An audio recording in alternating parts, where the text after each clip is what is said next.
Welcome to the Timeless Tales Library, where each story is a soft key that unlocks the quiet spaces of your imagination.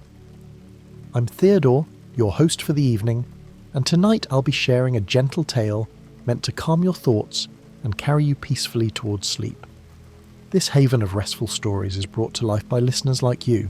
If you found solace here, please consider subscribing to help us continue weaving these serene narratives.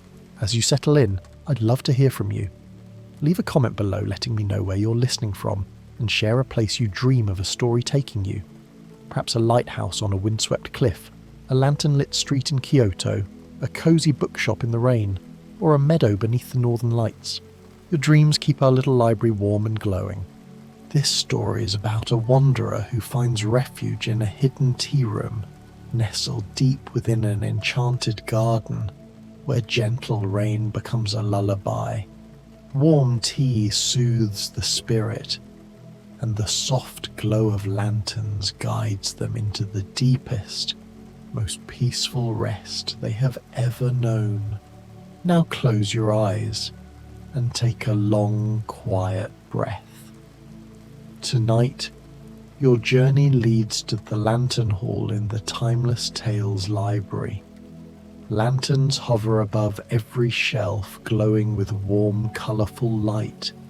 Each lantern illuminates a story, and the reflection of their glow shimmers across polished wood floors. The gentle scent of parchment and wax fills the air, soft and comforting. Sink into your bed, your cosy corner in this luminous hall. Release your hands, your shoulders, your toes. Let the gentle sway of the lantern's glow lull your body and mind into stillness. Follow the path of light along the shelves. Let each lantern story drift into your imagination, carrying you softly into the calm of night. Enchanting, cozy, rainy tea room bedtime story. The rain begins before you even notice it, a whisper first, then a gentle pattering that seems to come from everywhere and nowhere at once. You've been walking for what feels like hours, though time has grown soft and uncertain, moving like honey through the dimming afternoon light.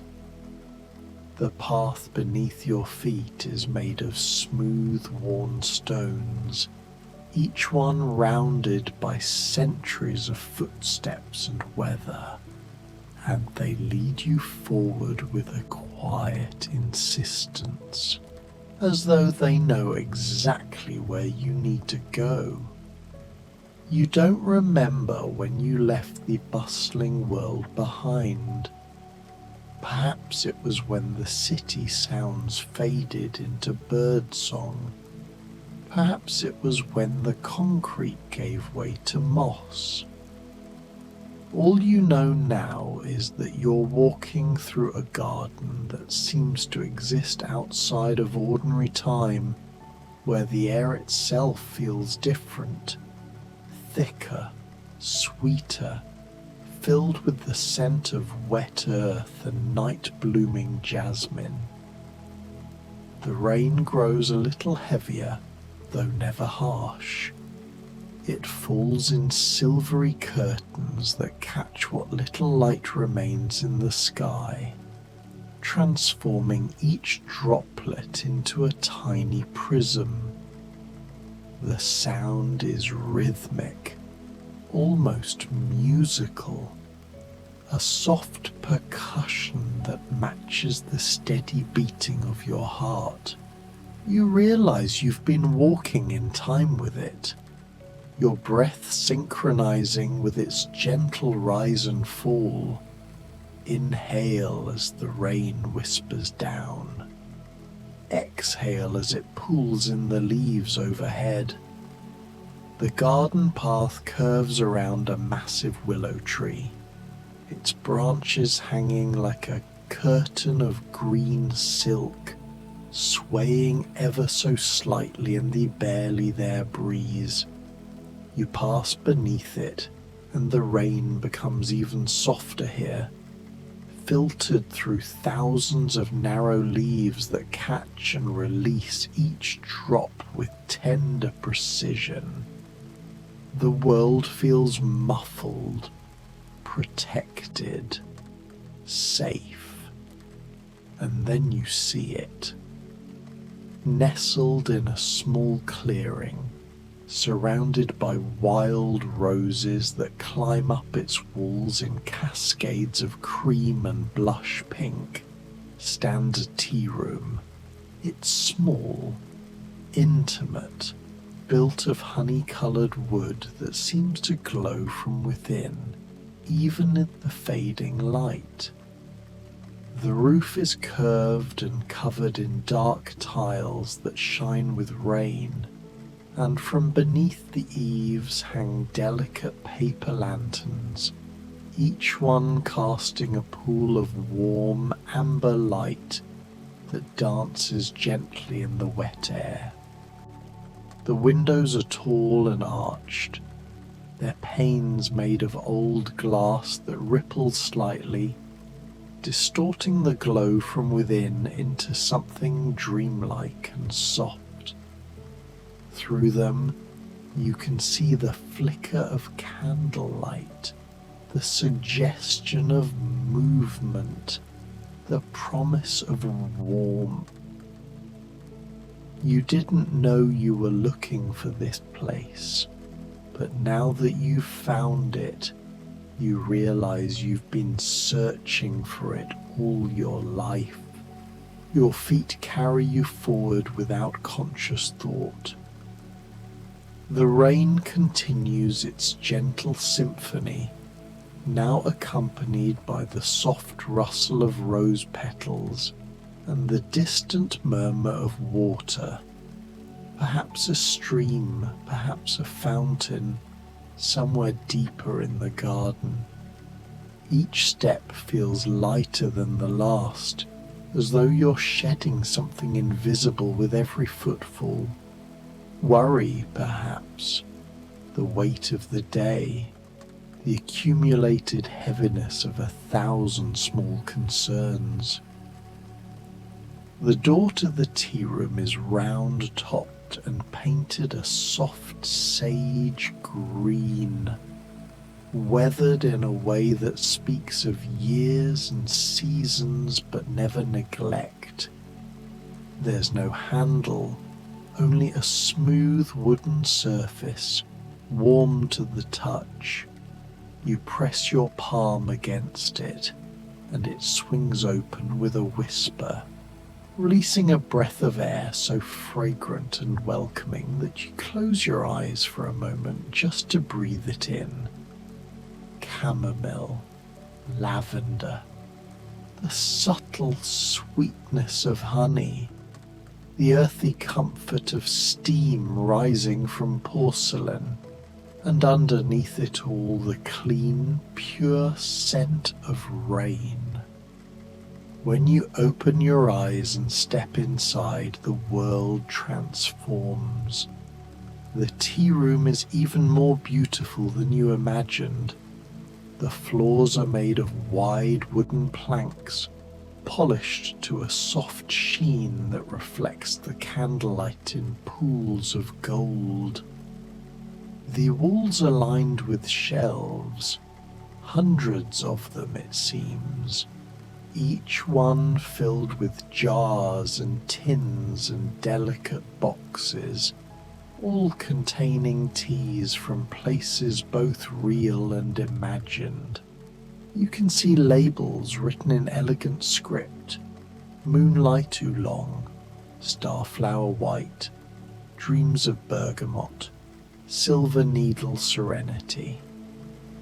Small tables are scattered throughout the space, each one set with simple, beautiful things. A ceramic teapot in the shape of a sleeping cat, cups so thin you can see the candlelight through them, tiny dishes holding crystallized ginger and squares of dark honey cake. But the room is empty of other people. This moment, this space, belongs only to you. At the far end of the room, a wall of windows looks out onto the garden, and the rain streams down the glass in rivulets that catch and fragment the lantern light outside. It's like looking at the world through a waterfall.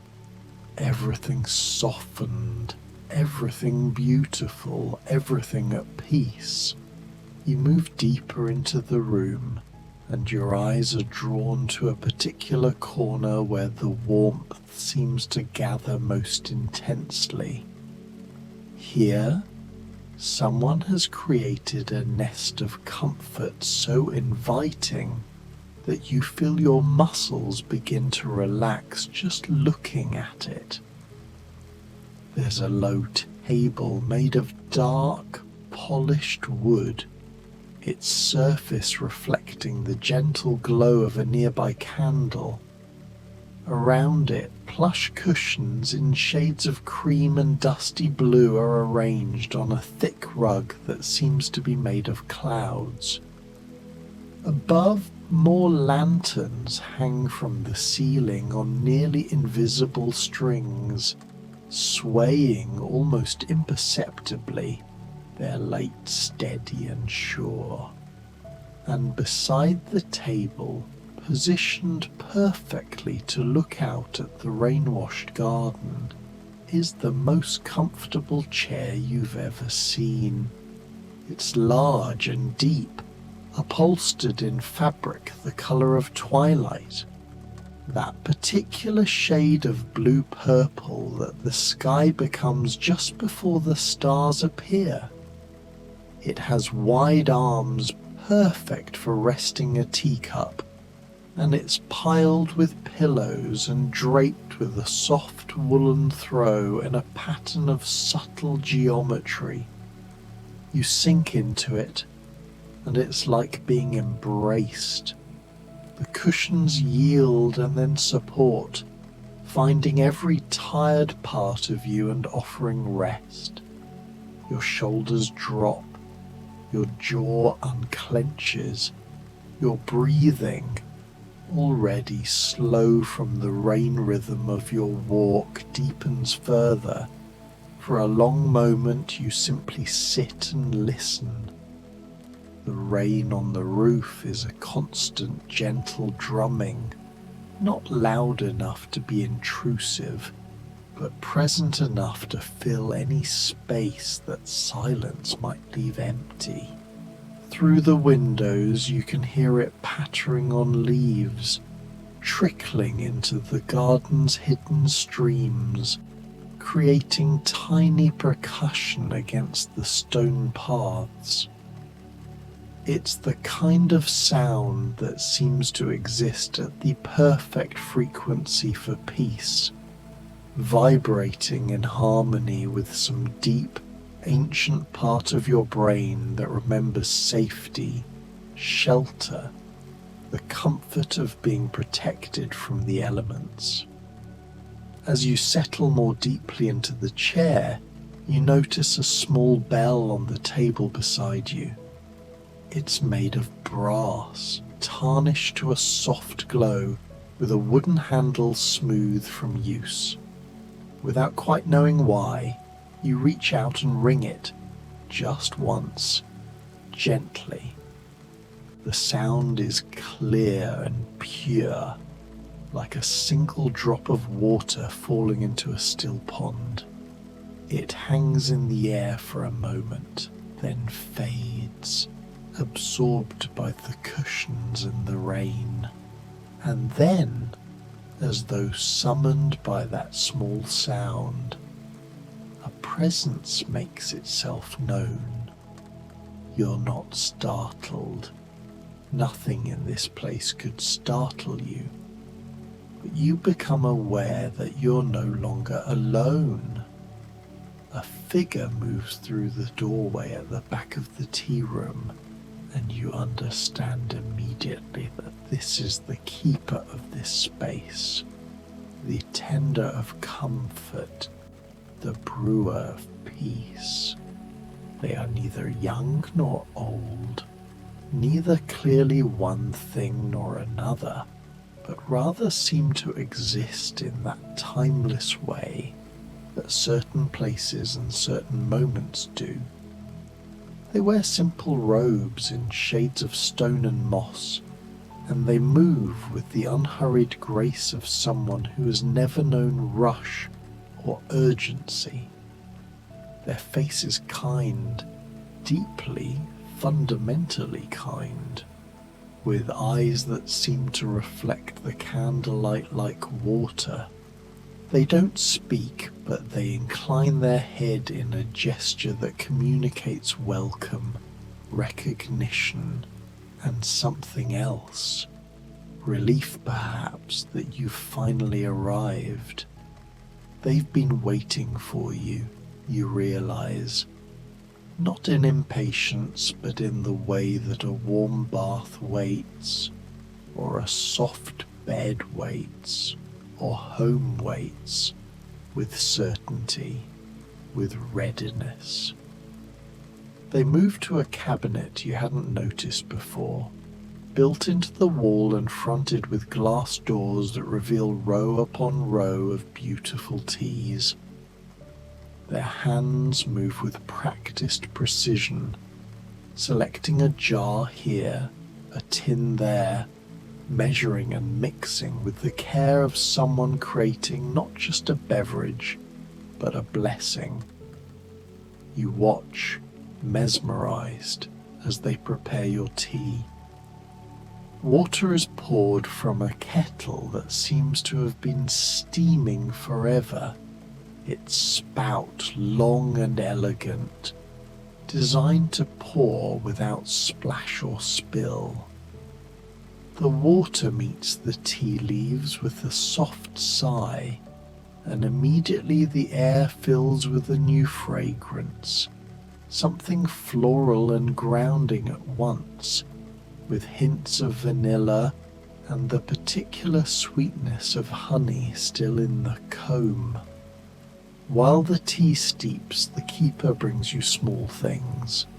A plate with 3 tiny cookies, each one stamped with a different pattern: a moon, a star, a flower. A small bowl of crystallized rose petals that sparkle like jewels in the candlelight.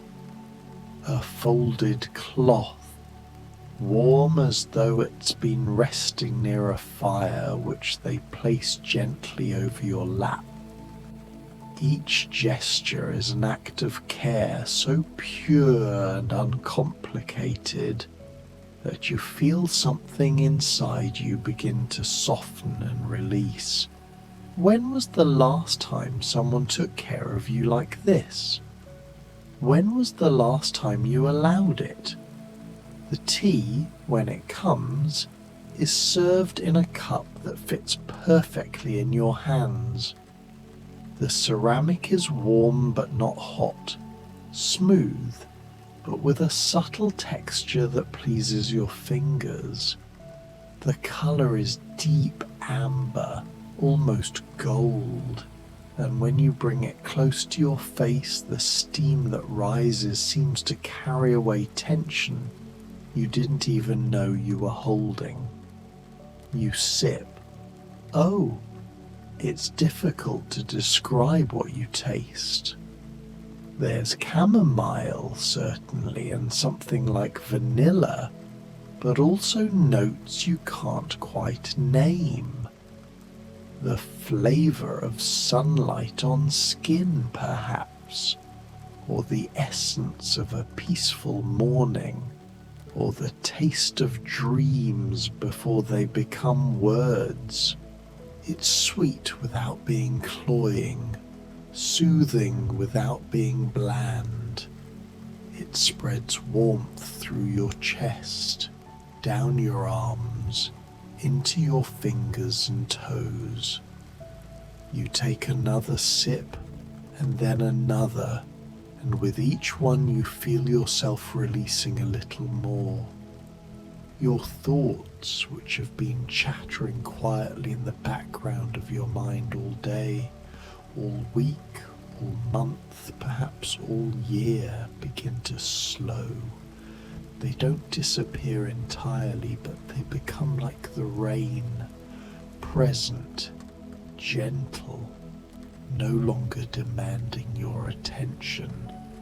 The keeper has retreated to a respectful distance, tending to quiet tasks, wiping down a counter, arranging flowers in a small vase, lighting a stick of incense that releases a thin ribbon of smoke smelling of sandalwood and peace. They're present but not intrusive, a comforting presence that asks nothing of you. You turn your attention to the windows, to the garden beyond. The light is fading now, the sky deepening from blue to indigo to something darker still. But the garden doesn't disappear into darkness. Instead, it transforms. The lanterns hanging from tree branches and tucked into flower beds begin to glow more brightly, their warm light creating pools of amber in the gathering dusk. And everywhere, the rain continues, each droplet catching the light as it falls, turning the entire garden into a cascade of liquid stars. You can see the shapes of things out there, the silhouettes of trees, the darker masses of rose bushes, the glint of water in what must be a pond or fountain, and you can see the rain itself visible in the cones of light from the lanterns, falling in silver threads, in sheets of luminous mist, in individual drops that seem to hang suspended for just a moment before continuing their journey to Earth. The sound of it is hypnotic. It has rhythms within rhythms, the quick patter on the roof, the slower drip from eaves to ground, the splash as larger drops hit the surface of water, the rustle as rain moves through different types of leaves. Together they create a symphony of such subtle complexity that you could listen for hours and never hear quite the same pattern twice. You sip your tea and feel it working its quiet magic. Your eyelids grow heavier, but not in an uncomfortable way. It's the heaviness of true relaxation, the kind that comes when every part of you finally agrees that it's safe to let go. Your muscles release tensions you didn't know they were holding. Your jaw softens, your shoulders drop away from your ears. Even your thoughts seem to settle down into your body, becoming less like urgent messages and more like gentle observations. The rain continues, the candles flicker softly, the tea steams in your hands. Time becomes irrelevant. You might sit here for minutes or hours. There's no way to tell and no need to know. This moment exists outside of time, in that space where healing happens, where rest becomes possible, where the soul remembers what it feels like to simply be. At some point you notice that the keeper has placed a fresh pot of tea on the table beside you. You didn't see them approach, but there it is, wrapped in a quilted cozy, ready whenever you want more. There's also a small book. its cover soft leather worn smooth by many readings.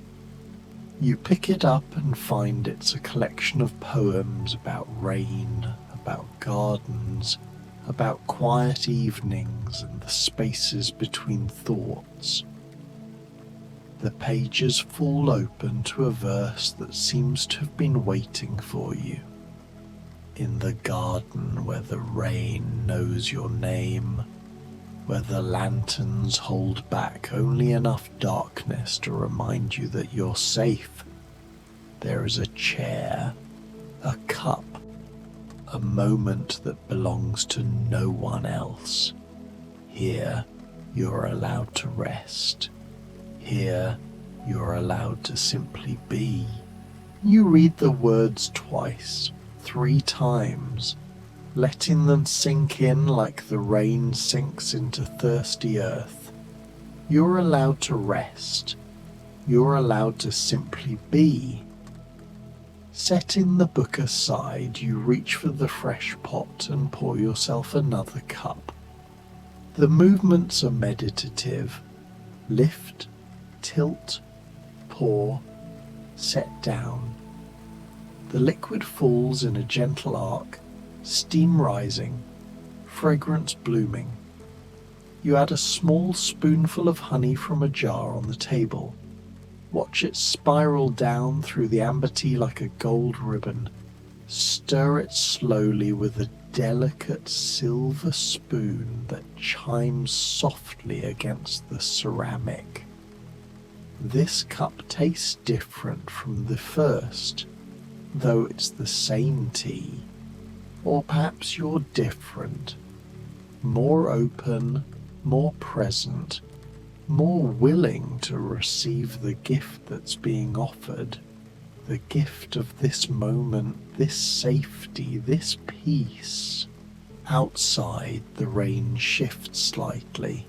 It's still gentle, still constant, but now you can hear a new element, the sound of it on water.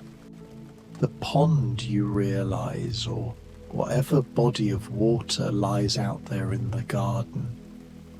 The rain creates circles on the surface, overlapping rings of ripples that catch the lantern light and multiply it, sending reflected luminescence dancing across the underside of leaves, the sides of trees, the glass windows of the tea room.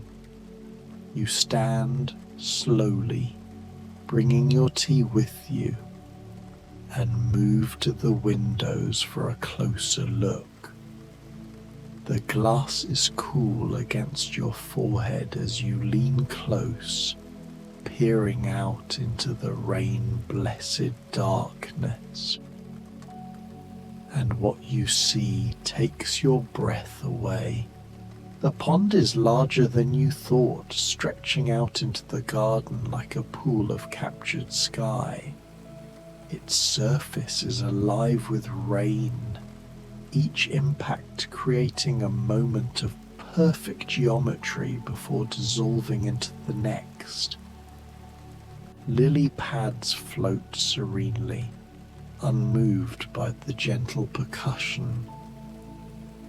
And in the center of the pond, rising from the water on a small island of moss-covered stones, stands a pavilion.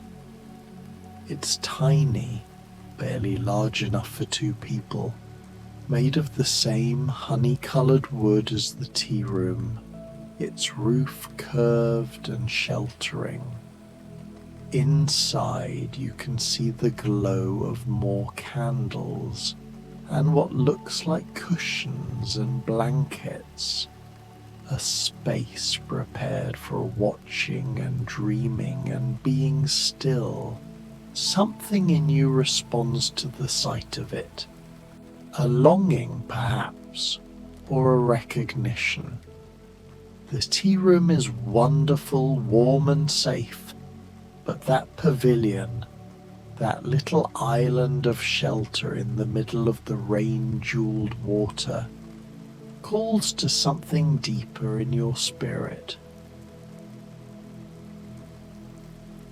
As if reading your thoughts, you sense the keeper beside you. They still don't speak, but they gesture toward the garden, toward the pond, and then to a lantern hanging by the door. The meaning is clear. You may go. You're invited. The garden is yours to explore. You set down your teacup and the keeper immediately gently places it in a woven basket, along with the fresh pot of tea, wrapped carefully to keep it warm. They add a few of the cookies, a thick blanket folded small, and a second lantern. They hand you the basket, and the weight of it is surprisingly light, as though care itself has reduced its burden. They open the door for you, and the sound of the rain grows louder, more immediate.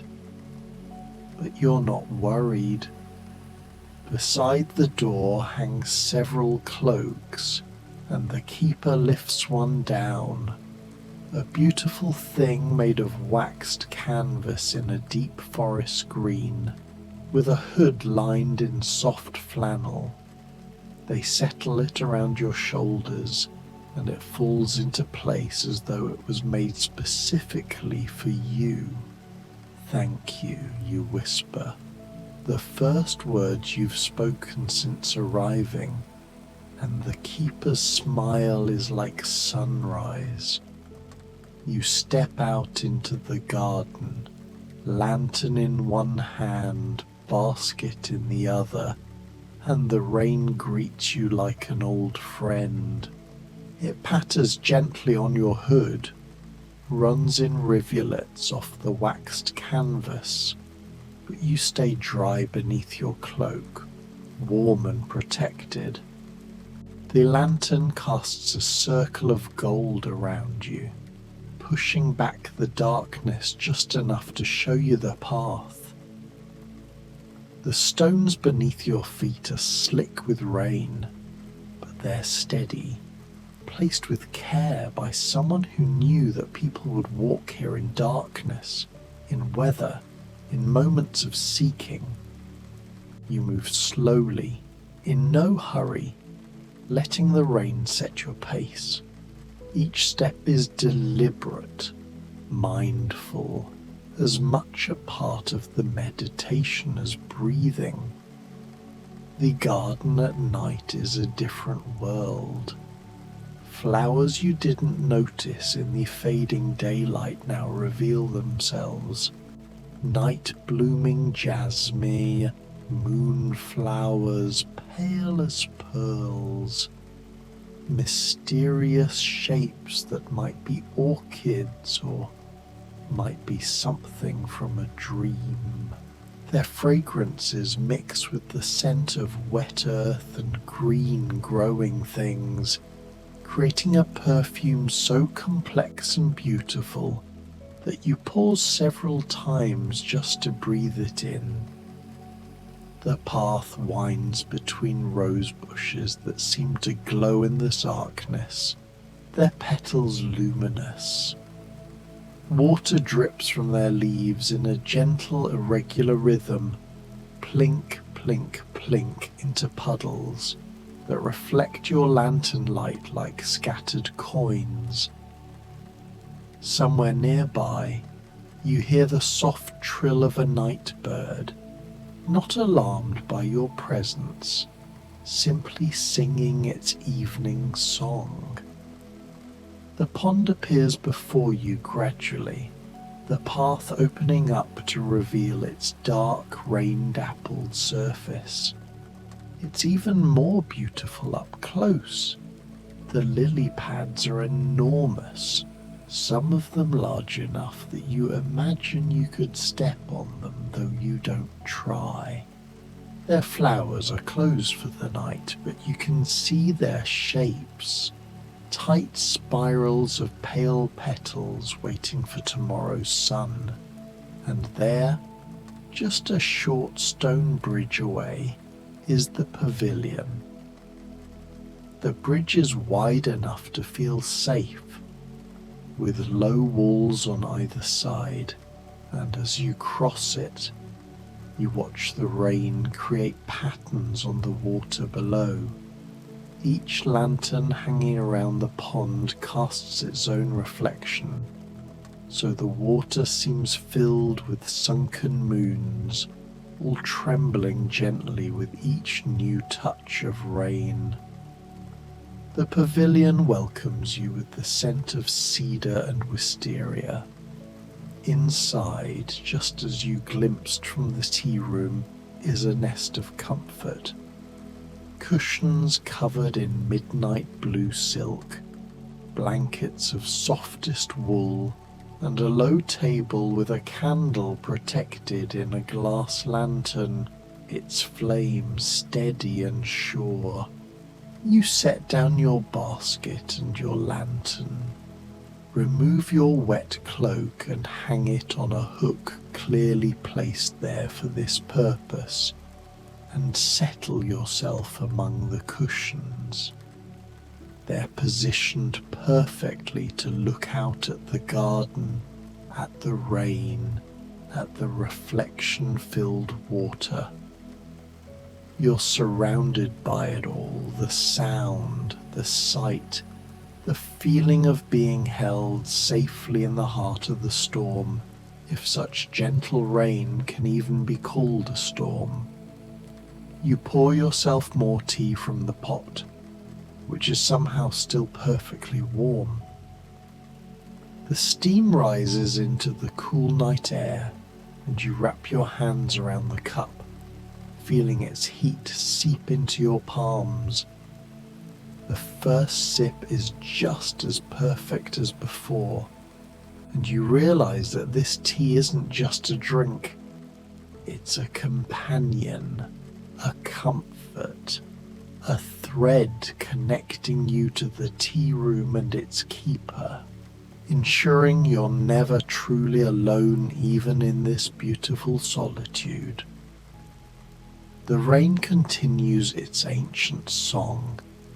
You notice its variations more clearly now, the way it drums on the pavilion's roof, lighter than it was in the tea room, the way it whispers against the pond's surface, the way it moves through different trees with different voices, a rush through bamboo, a patter through maple, a gentle sigh through pine.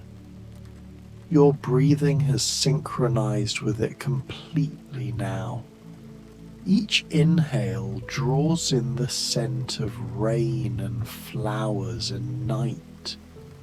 Each exhale releases a little more of what you no longer need. The tension, the worry, the endless mental lists and plans and preparations. Out here, in the rain, in the garden, in this moment, none of that matters.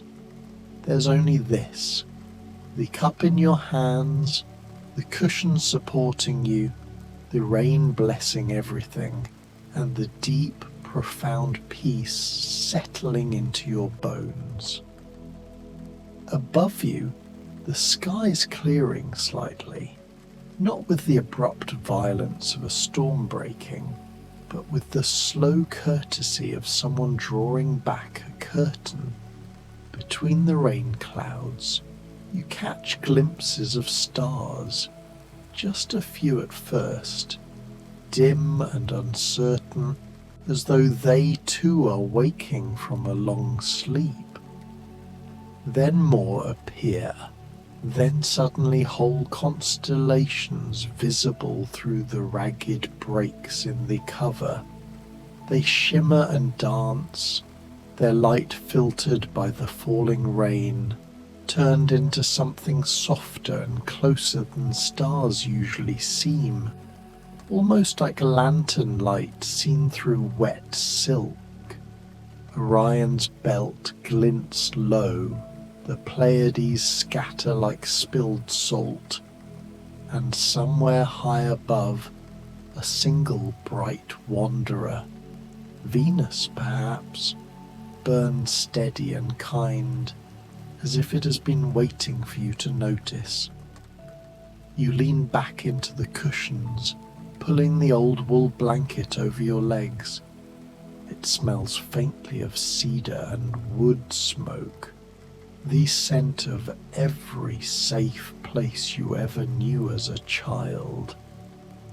You tilt your face up to watch the sky, and the cool breath of the rain touches your cheeks without ever crossing the invisible boundary of the pavilion.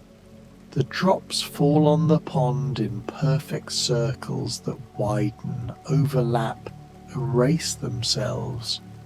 They fall on the broad leaves of the Unra, on the stone lanterns half covered in moss, on the tiled roof above you, with a sound like 1,000 quiet fingers drumming good night. But where you sit, you are dry and warm and perfectly, completely at peace. This is the gift the garden has been offering all along, not escape from the rain, but the perfect place to witness it, to be surrounded by it without being claimed by it, to let it wash away everything except this moment of pure, uncomplicated being. Every petty worry, every jagged memory, every tomorrow that has been gnawing at you, they dissolve the way ink dissolves in water, leaving only clarity. Your eyelids grow heavier. The tea, jasmine and something darker, like smoked plum, has done its work, loosening the knots in your shoulders, quieting the small anxious committee that usually lives behind your eyes. The rain has done its work, steady and impartial, erasing footprints, softening edges. The garden has done its work, holding you the way a mother holds a child who has finally stopped struggling. You take one last sip of tea, sweet, warm, perfect, and set the cup down gently on the low lacquered table. The porcelain makes the smallest sound, like a bell far away. You pull the blanket higher, sink deeper into the cushions that seem to remember the shape of every weary traveller who ever rested here, and let your eyes close. The rain continues. It will rain all night, you think. It will rain forever, perhaps, in this garden outside of time, where seasons are only suggestions and clocks are politely ignored. And that is perfect. That is exactly right. The sound of it becomes your lullaby, now loud on the roof, now soft on the leaves, now a hush on the pond. The rhythm of it becomes your heartbeat, slow and certain. And as you drift down into sleep, real sleep, the kind that heals and restores and makes you whole again, you know without question that you are safe. The garden holds you the way earth holds roots. The rain blesses you the way only water can, by never asking you to be anything other than what you are. Somewhere nearby, the keeper tends the tea room, keeping watch, keeping the kettle warm, keeping the candles lit, keeping the welcome ready for anyone else who stumbles in soaked and half lost. But right now, this moment belongs to you alone. This peace is yours, hard won and freely given. This rest is yours, deeper than any you have known since the world first taught you to be afraid. The stars shine through the rain, their light trembling on every droplet like a promise. The dark water of the pond reflects them back, doubled and endless, and you sleep, surrounded by beauty you no longer need to chase, cradled by comfort that asks nothing in return, blessed by the endless gentle song of rain on water, rain on leaves, rain on the roof of your small pavilion in the garden where everything, finally, mercifully, is exactly as it should be. The rain knows your name, though it will never speak it aloud. The garden has been waiting for you since before you were born, and now, at last, you rest.